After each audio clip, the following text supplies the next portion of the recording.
Hello, I'm Jamie Younger, and this is If You Knew Me, a podcast about the inner lives of women. Every week, we walk into the heart and mind of one woman. Each guest can choose to share her real name or stay anonymous.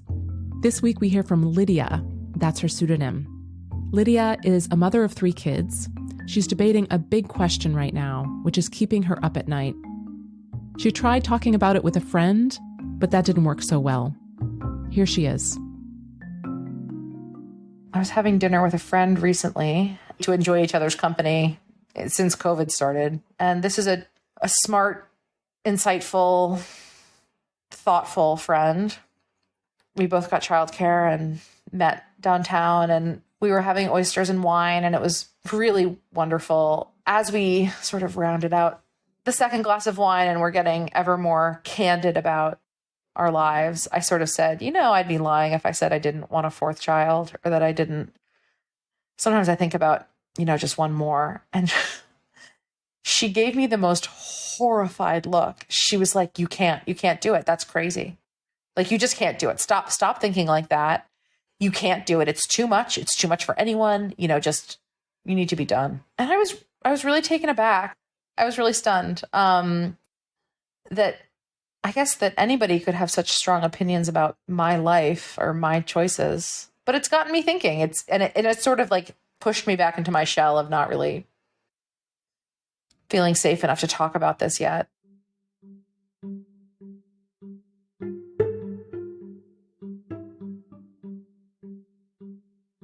I'm the oldest in my family of origin, and I used to joke with my therapist that I still felt angry that my parents had continued to reproduce. I think that there can be feelings of scarcity in terms of parental availability and finances and time and space. And, not everyone can go to soccer class on Tuesdays because mom can only be one place. There's a cost to having more kids that goes way beyond, the price of college these days is wild, and other such practical concerns.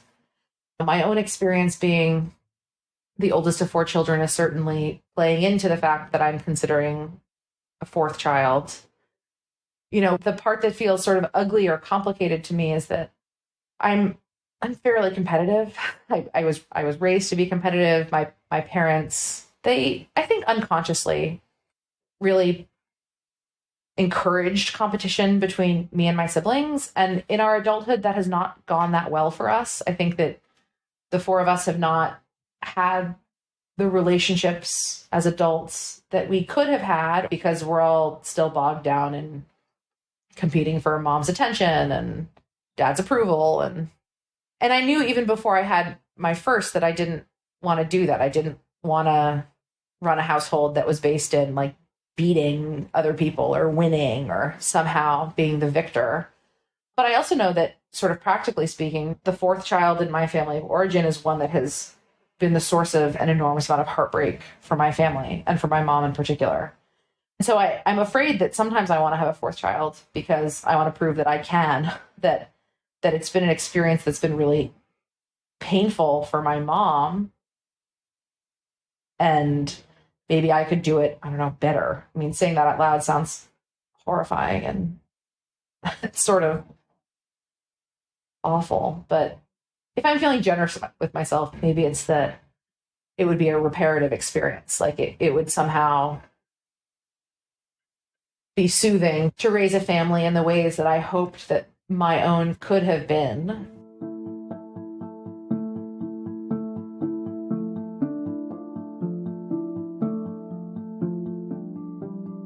Practically speaking, I have very difficult pregnancies. I have hyperemesis gravidarum when I'm pregnant, and I throw up between 1 and 9 times a day from about 7 weeks gestation to when I deliver. And I have found that subsequent pregnancies have gotten more difficult physically for me. I remember thinking when I was about 30 weeks pregnant with my 3rd, oh my God, I can never do this again. Like, everything hurts. I feel like I'm full term and I still have months left. Like, this is chaos. And yet here I am. The baby's, 14 months now, I think.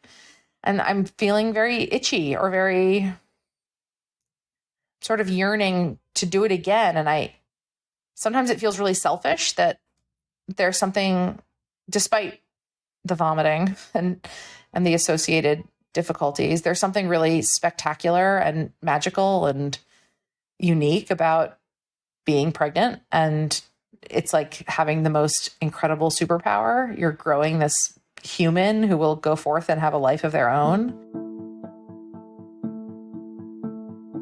I think there's something fundamentally hopeful, or dare I even say optimistic, about having a child, any number of children that you have. I think that having a child is the most hopeful thing you can do. I think that adding another human onto this planet is not a decision to be taken lightly, but there's some hope that they can help or that they can participate in turning things around. I think idealized version of family suggests that, more kids means, more opportunities for close relationships that can help and support and love each other, their whole life through.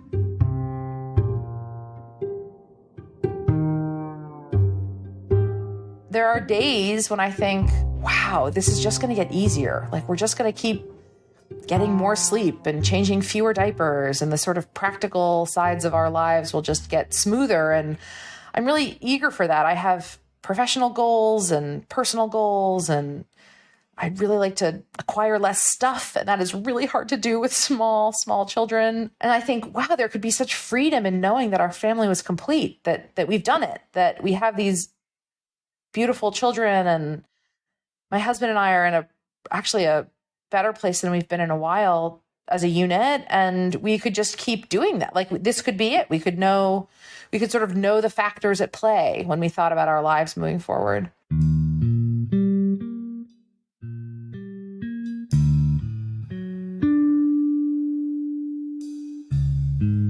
I'm a therapist, and I talk a lot with my patients about magical thinking, but I think there are also like magical fears. Like, I somehow fear that my luck has run out, that, how could I ever have been so lucky to have gotten these 3 delicious babies that I already have? Like, am I tempting fate to have another one? And that sounds completely irrational.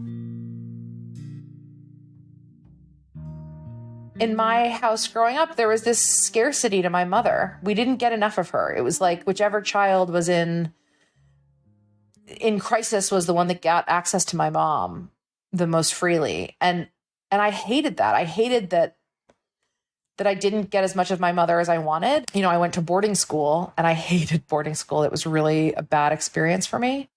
But what I loved was that my school vacations didn't overlap with my siblings. And so when I was home for breaks, I got so much of my mom. Like, boarding school was a nightmare, but, lunches out with her while the other kids were at school was reason enough to stay. I mean, I had access to her and attention from her that I'd never had before. And so I worry very much about the sort of splitting of my time and attention.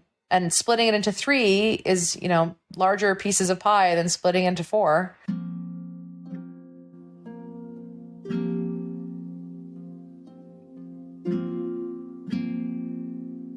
I do sometimes fantasize about going back to school, getting my PhD, writing, publishing academic articles as well as novels. And all of that becomes ever less possible. Every time you have a baby, you reset the clock in some ways, the clock of, primary focus being at home, or at least that's been my experience.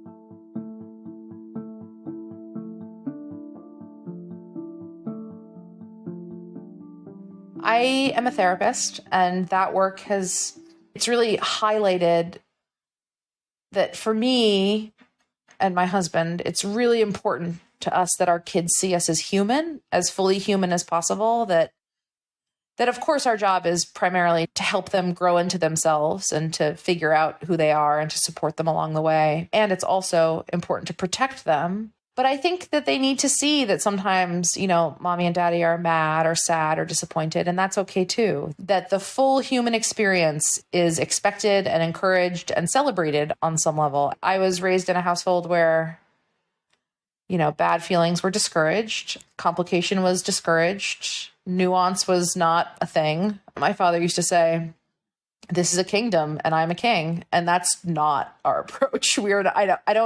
I mean, certainly there is an imbalance of power between parents and children, but I want my kids to feel seen and heard for who and how they are. I tend to think of behavior as communication from them, not as a reflection on me. So, I have absolutely been the mother in Whole Foods with the melting down child who's like, I'm not rushing them out of there. I'm not trying to get them to shut up. I just, we'll get through it. It'll be fine.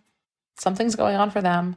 I hope, my fervent hope is that if we allow them to be who they are with sort of supportive scaffolding conversations along the way and with an eye towards safety and development, that they'll know that that's okay, that whoever and however they want to be is okay and accepted and loved.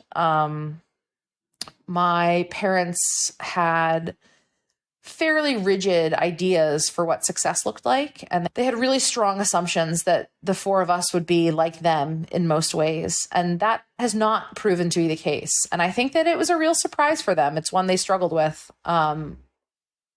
They were sort of shocked when things that had been easy for them were hard for us or vice versa. And I try really hard not to make assumptions about my kids, to let them show me who they are, and then I can figure out ways to support them. And I think that, I don't care if you want to be the president or a surgeon or a plumber or a stay-at-home parent or someone who writes strange poetry while, keeping a job that pays their bills. Whatever it is they want to do, I want them to do it as fully as they can, as completely and earnestly and openly as they can. I'm often seduced by ambition, like, oh, that's too much. No, it's not too much for me.